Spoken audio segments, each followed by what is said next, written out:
everybody, and welcome to Commodity Culture, where we break down the commodity space for both new and experienced investors. My name is Jesse Day, and before we get started, standard disclaimer, nothing here is investing advice. Do your own due diligence. And today's guest is the CEO of Callinex Mines, a company advancing two high-grade copper and gold discoveries in Canada. It's Mr. Max Porterfield. Welcome to the show. Thanks so much for having me. I'm really excited to be here today. Yeah, really excited to have you. So I want to start, like I do with all new guests, with the origin story. So how did you first discover and become interested in the mining sector, and how did that ultimately lead to you becoming the CEO of Callinex Mines? Well, I think it really kind of came in many ways from birth. I actually was born in Odessa, Texas, and Odessa, Texas isn't necessarily known for mining, but it's certainly known in the oil and gas industry for WTI, West Texas Intermediate oil.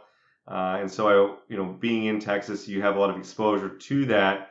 And then ultimately, my first job actually out of university was working for a boutique asset management firm that specialized in investing in natural resource companies, so mining, oil and gas, gold, silver. US Global had one of the top performing natural resource funds when I started working there. So I got to really understand the industry, the ins and outs, what's driving them, how you attract capital. And then ultimately, when I was kind of planning my path, what's my next move in the career, I had an opportunity to immigrate to Canada, which is, Vancouver's dominated by this space. And given my background that I already kind of developed at US Global, paved the way for me to, start off in the uranium, working in the uranium business with an issuer, a company that was advancing uranium predominantly in the United States, and then ultimately led me to the opportunity to take over Callinex. And Callinex is unique in that it really spoke to me in multiple. I have natural interest in metals and commodities. I've always liked rock since I was a little kid, more than the average little kid, as well as the tie to the community. Again, growing up as a family, we were always impacted by the oil bust of the early 80s, being from West Texas. And so I always hear that. And when I took over Callinex as a CEO, it was a very small company in 2014, and I was reviewing the exploration portfolio. I learned about a town called Flin Flon, which is where our discoveries now sit. In Flin Flon is a town like Odessa, Texas, but instead of it being famous for oil, it's famous for having some of the richest base and precious metals deposits in the world. And just like my family's experience was at tough times, Flin Flon and the community was going through a tough time with a pending shutdown in the future of one of the big major mine that employed everybody.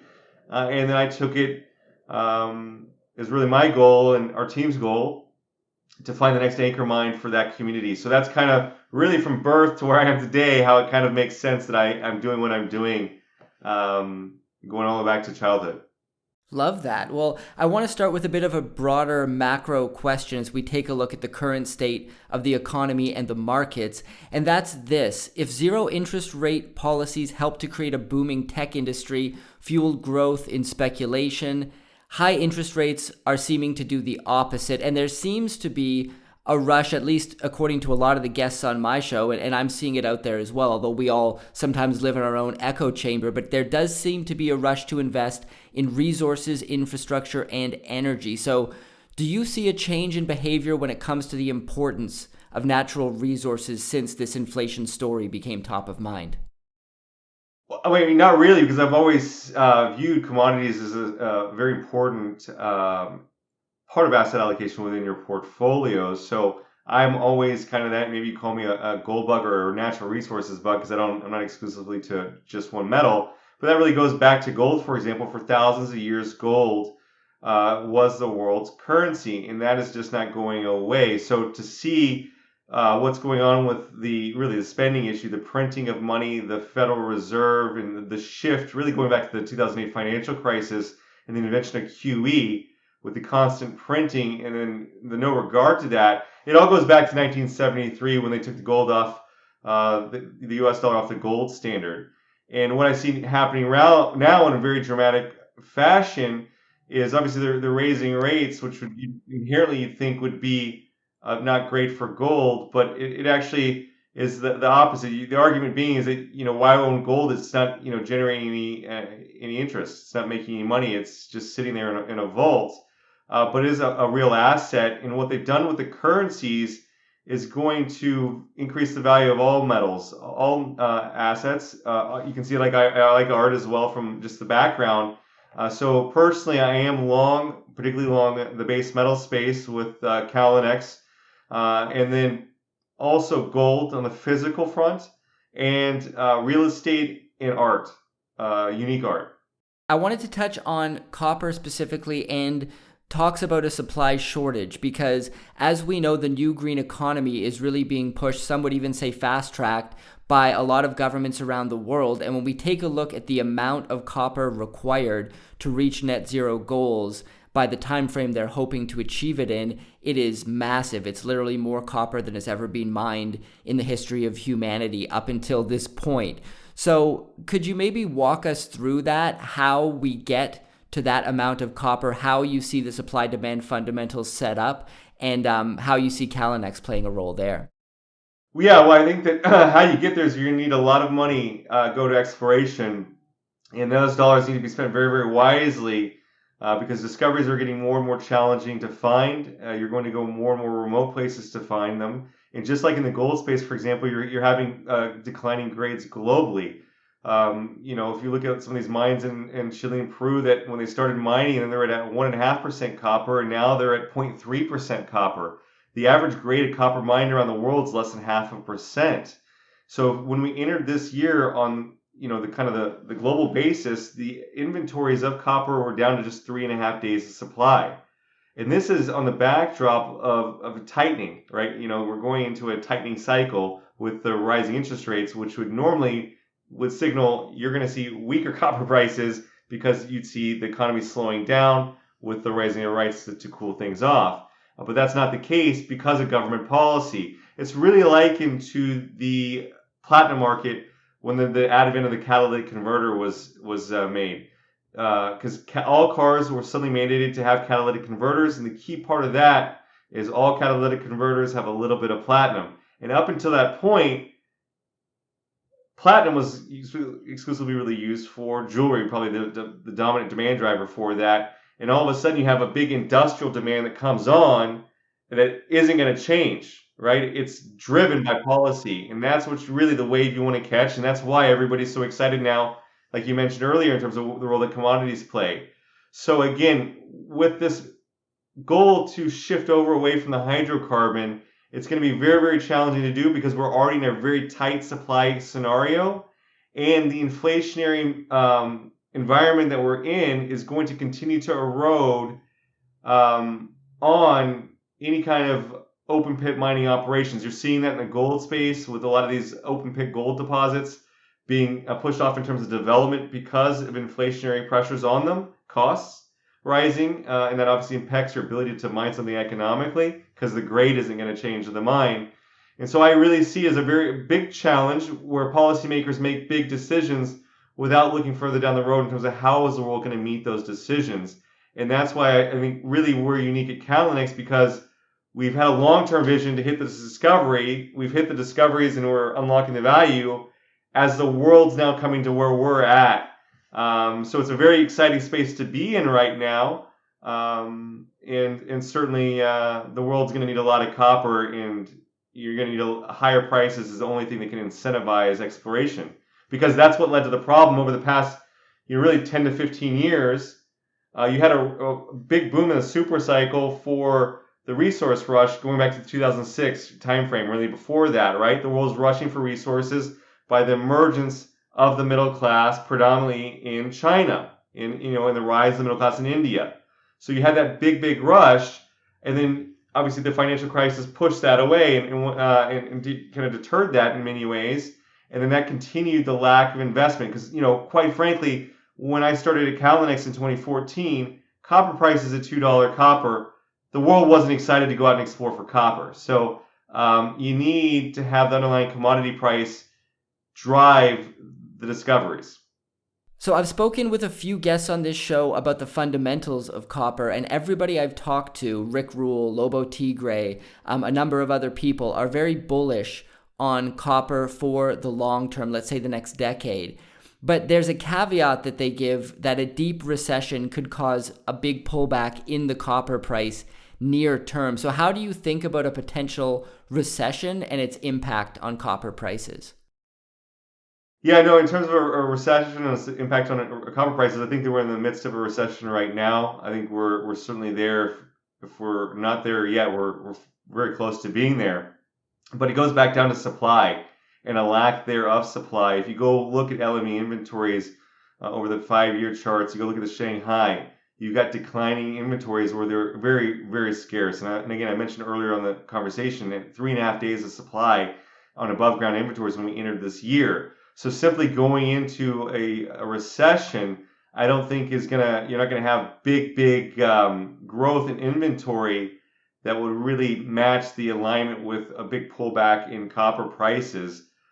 So again, and I think that's going to be offset by the inflationary pressures that are going to push copper prices higher.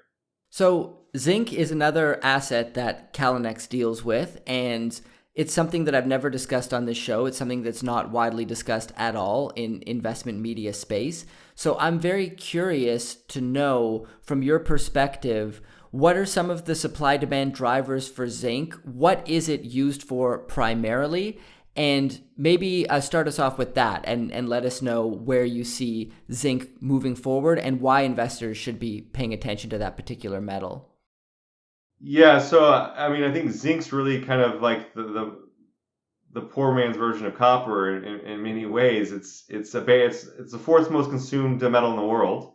Um, it's obviously very, very critical for our daily lives, which is why it's a base metal just like copper. And its supply side equation has been impacted for the same reason that copper's supply side has been impacted, in that you haven't had the commodity price environment that has incentivized exploration for that. In terms of the world's zinc supply, zinc is very difficult to find from an exploration standpoint because it doesn't have a physical rock property like its conductance that's easy for it to find. So a lot of zinc production globally is really a byproduct to another dominant metal, like a lead mine that comes with zinc, a copper mine that has a byproduct of zinc. So for example, our discoveries are really copper dominant in Rainbow, which is the name of one of them, but there is a small byproduct of zinc. So again, you're in the same kind of supply side story that you have with other base metals, just as tight in many ways as copper. And then on the demand side equation, you do have more demand coming online from the EV kind of move, or the shift away from the hydrocarbon oil and gas. But really the bellwether and bread and butter demand for zinc has always been for infrastructure or galvanization, because that is the physical rock property that's unique to zinc in terms of why zinc has got so much demand on an industrial basis, is a coating on steel for anti-corrosion, so it doesn't rust, and that really goes back to infrastructure. So really, copper has the best of multiple worlds. You got the big EV, you've got the big base metal demand, lack of supply, and then you also have infrastructure demand. And infrastructure demand has been a talking point in North America for numerous administrations. In the U.S. in particular, whether it be Democrat, Republican, everybody I think agrees. You drive down the road, the infrastructure in the United States is deteriorating. The build out of infrastructure, for example, in the United States, was really going back to the 1950s, and the interstate build out and connecting really U.S. as you move west and everything like that was big demand coming out of the Depression, World War II. And that was to get people working again. In this Kuznick cycle, when you spend money for infrastructure, you create jobs. It's a big velocity on job creation for 20 years. And what was really driving the big super cycle for commodities and going up to 2006, or the financial crisis that occurred thereafter, was infrastructure spending being driven by the emergence of China, India, and really the BRIC economies. Right? You have the emergence of the middle class. You've got to facilitate the infrastructure to grow into, they want the same things that we enjoy here. And so to do that, the Chinese in particular were driving huge demand for zinc in particular, other base metals, for their airports, their roadways, their telecommunication systems in a very strategic manner. And so moving forward, they have this One Belt, One Road initiative that is a huge infrastructure plan, and that's building that infrastructure to feed the supply. Really, it's like the Silk Road again, so that they can get all their metal supply going back and to feed back into China and their big economic vehicle and economy that they're trying to feed. So again, that's like really the driver is going to be infrastructure spending, really where you have the expansion of the empire that's being built by China and India and the trading routes that they're looking to achieve, and their partners are looking to do that with. And then you have the updating of the archaic infrastructure in North America, predominantly the United States, that was truly built out during the 1950s. And if you go and look at what was the planned life for this infrastructure out there, I mean, the average life for galvanized steel back then is, 50, 60 years. And now that's getting longer with the quality of production and all that. But you really have already reached and gone far beyond the life of that infrastructure. And that's going to be a key demand driver for zinc in the future.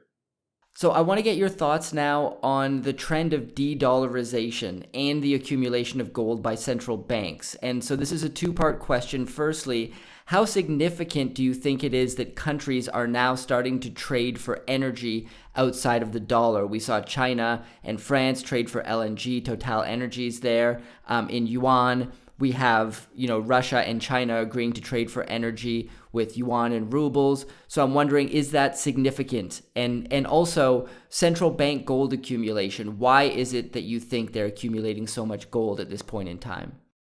Well, actually, I think they go in tandem. It's a once in a century type of move that we're having right now, and it's changing very, very dramatically. And quite frankly, I think the average population is completely oblivious to what's happening and how big of a deal it is in terms of what's happening. I mean, the petrodollar has really dominated the trade for commodities. If you looked in price and everything was always in U.S. dollars, and any kind of move that the dollar had, it had an impact on that whole mechanism. And I think really what's going on is a currency war, where you had for the longest time really the trade was, the North Americans, we would buy all the manufactured goods from China, everything you buy at Walmart and everything like that. And then the Chinese would turn around and buying the bonds, the debt. That was really funding the trade, right? We take on more debt as consumers, and then we spend that money and we buy Chinese products, right? And that was a very, very, very vicious cycle. And I think that, again, you have the Chinese now holding a tremendous amount of debt. And how do they get out of that? They have all these bills, treasuries. How do you get out of the dollar, right? And I think that's a big strategic move that's taking place. And what's accelerated that is government policy in the United States, where the Federal Reserve endlessly prints money. And history shows when you endlessly print money, you're going to have rampant inflation, which is what we're dealing with. So if you're a trading partner, if you're China, why would you want to continue to hold the dollar? Or if you're anybody, when you have an alternative? Right? Because the U.S. can really control the systems to be able to conduct those transactions, which is really when you look at the West and how the West is looking to have economic sanctions on any economy, it's blocking them out of the banking sector. And really the advancements of technology have changed that very dramatically with the cryptocurrency and blockchain technology, to where the replication of those systems is rather quite easily.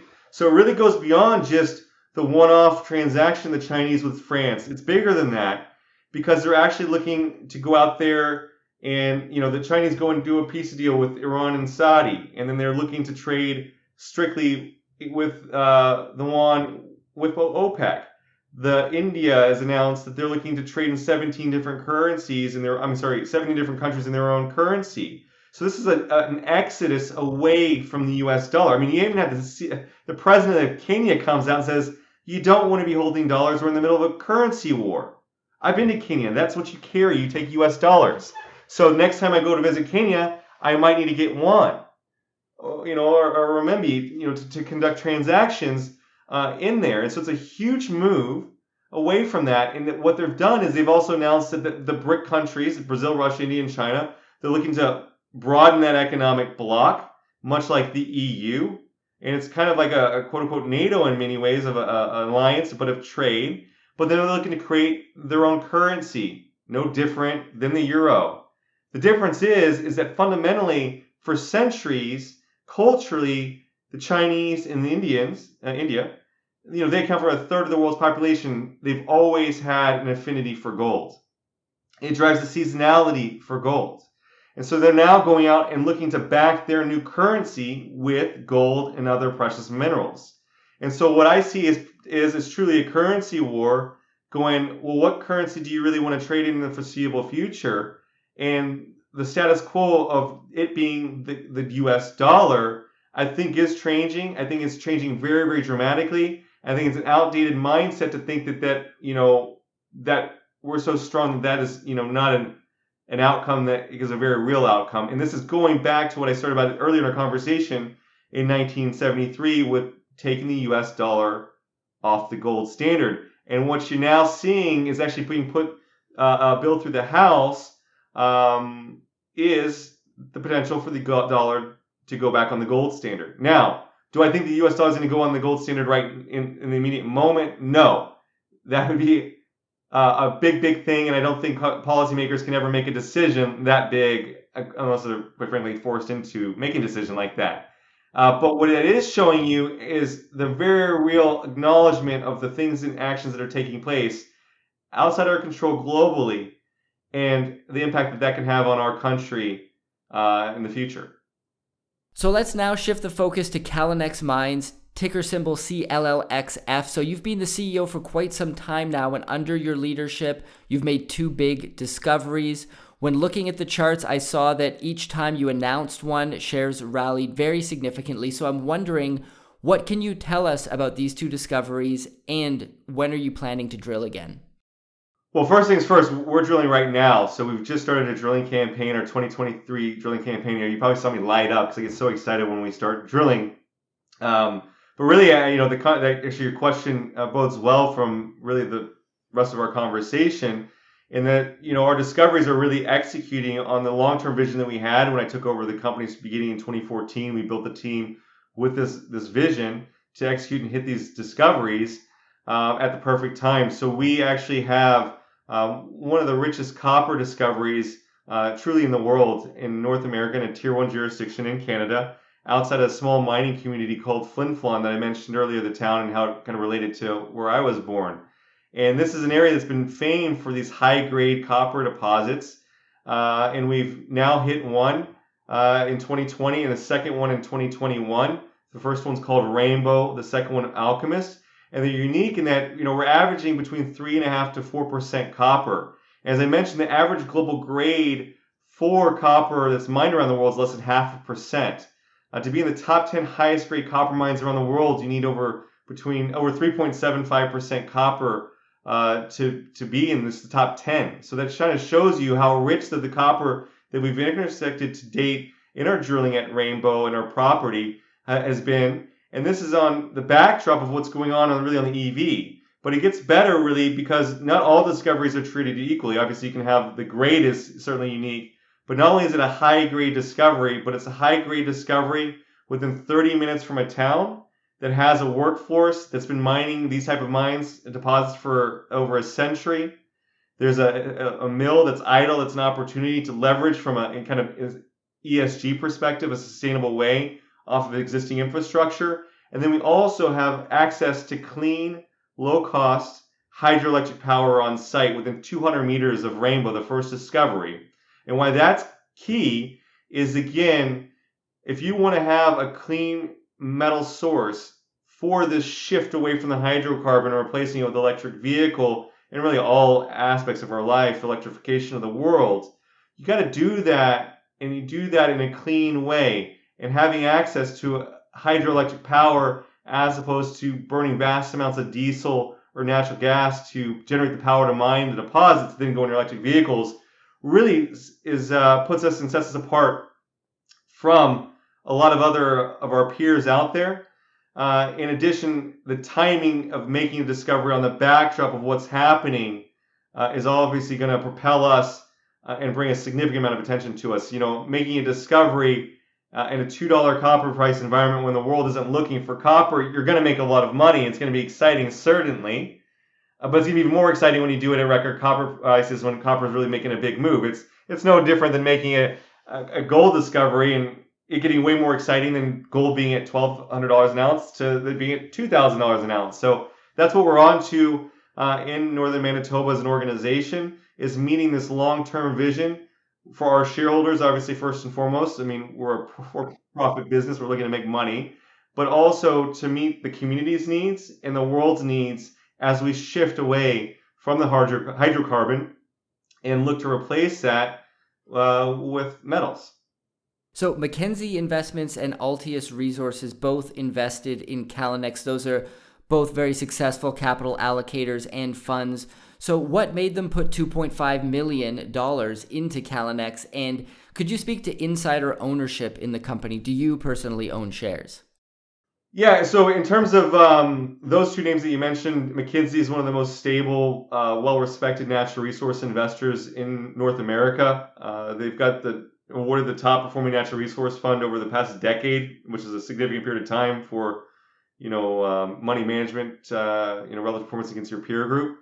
And then Altius is a royalty company. Now Altius actually has an underlying small royalty that predates the property.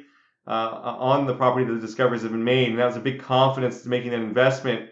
Was that they were making an investment to support an existing royalty that they see has a lot of legs for them that would be very valuable to them in the future. So those are a couple of things. We have a strong institutional and family office support in terms of our shareholder breakdown of roughly 45% is made up by institutions and family offices, so that's healthy.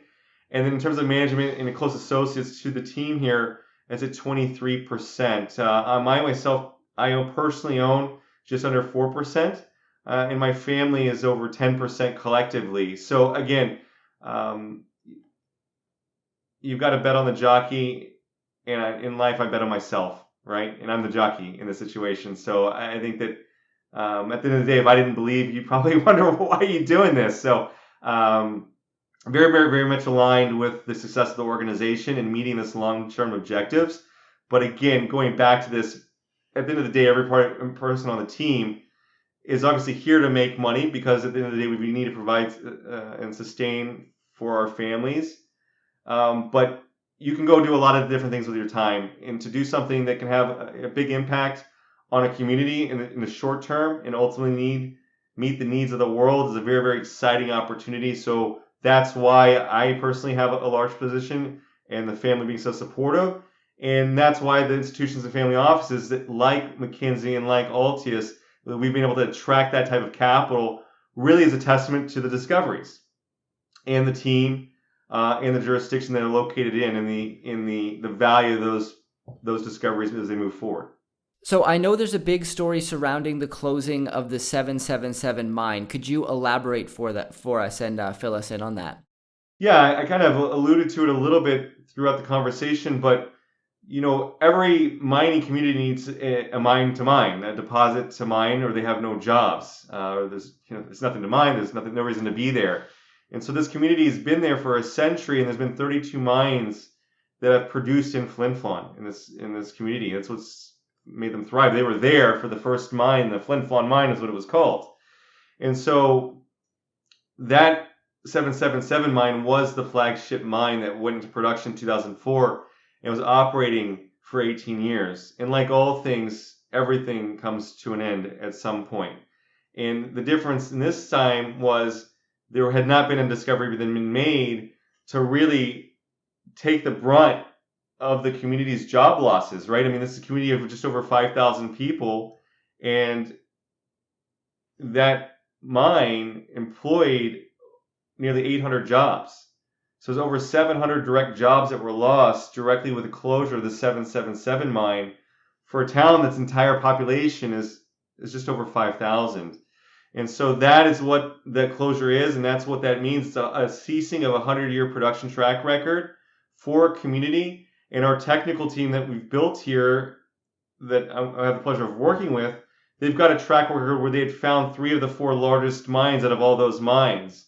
And so when I saw what was to come, that all things are going to come to the end, that no new mine is there, and what's going to happen to this community, I reached out to each one. I've recruited them all and said, hey, you have this skill set. You've got to tie to this community yourself. And that goes back to doing something from the heart. And let's go out there and let's make the discovery to fulfill the need that's going to be there when the 777 mine shut down. And that mine has shut down as of July of last year.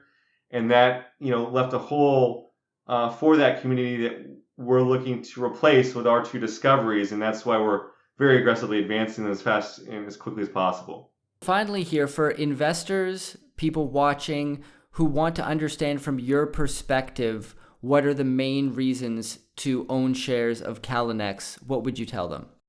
Well, again, we really encompass everything that makes a successful exploration company with an amazing technical team, a tight capital structure that's well funded, and more importantly is that we've got the bread and butter. And the bread and butter is very high grade base metals and precious metals. Gold is a byproduct to Rainbow and the Alchemist discoveries and all the deposits of the style in a tier 1 jurisdiction at a key time for microeconomics in terms of the local community, in tandem with the big shift that's occurring macroeconomically around the entire world.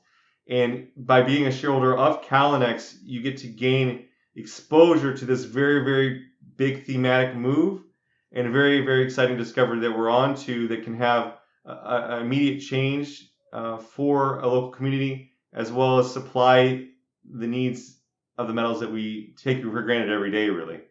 Well, thank you so much for joining us today, Max. I'll put links in the description to Callinex Mines' website, as well as social media links for anybody who wants to check that out, and really appreciate you coming on and sharing your knowledge with our audience. Well, again, I really appreciate you having me today, and look forward to having the opportunity, hopefully, to be back sometime in the future. Commodity Culture is a series on commodities and natural resources. If you would like to see more, be sure to subscribe and hit the bell notification so you're always up to date with the latest episodes.